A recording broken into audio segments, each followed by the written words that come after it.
दोस्तों नमस्कार। आइए आपको एक कहानी सुनाता हूँ। समुद्र पार एक विशाल भूभाग में अमेरिका नामक देश में एक ऐसे प्रतापी राजा का उदय हुआ जो स्वयं को चक्रवर्ती सम्राट के रूप में इतिहास में अंकित कराना चाहता था। सत्ता की सिंहासन पर बैठते ही उसके मन में विजय पताका लहराने लगी और उसने आधुनिक युग का अश्वमेध यज्ञ आरंभ कर दिया।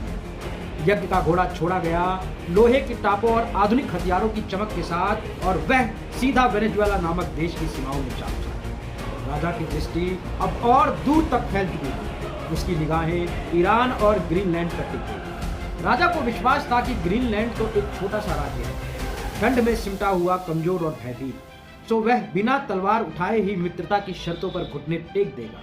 लेकिन इतिहास को मोड़ देने वाला दृश्य तब बना जब ग्रीनलैंड ने गर्जना की, न हम झुकेंगे न हम बिकेंगे।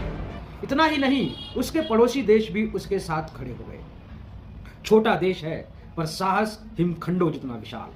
वहीं दूसरी ओर चक्रवर्ती बनने का स्वप्न देखने वाला यह राजा अत्यंत क्रूर था। उसकी सेना आधुनिक शस्त्रों से लैस थी।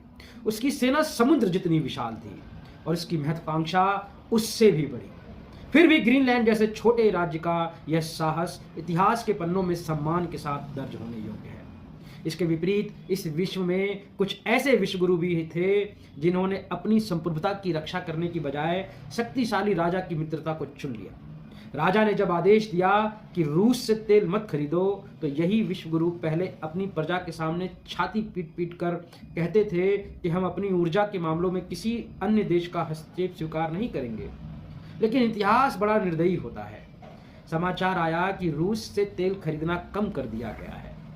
रूस वही देश है जिसने कई मौकों पर मित्रता का फर्ज निभाया है। इतिहास गवाह है कि हर बड़े युद्ध में तलवारें ही नहीं चलती।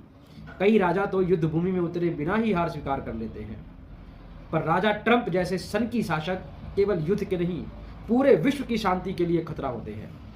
जब जब ऐसे शासक इतिहास में आए हैं, उन्होंने केवल अपने ही राज्य की प्रजा को नहीं, बल्कि अन्य देशों की जनता को भी पीड़ा दी है।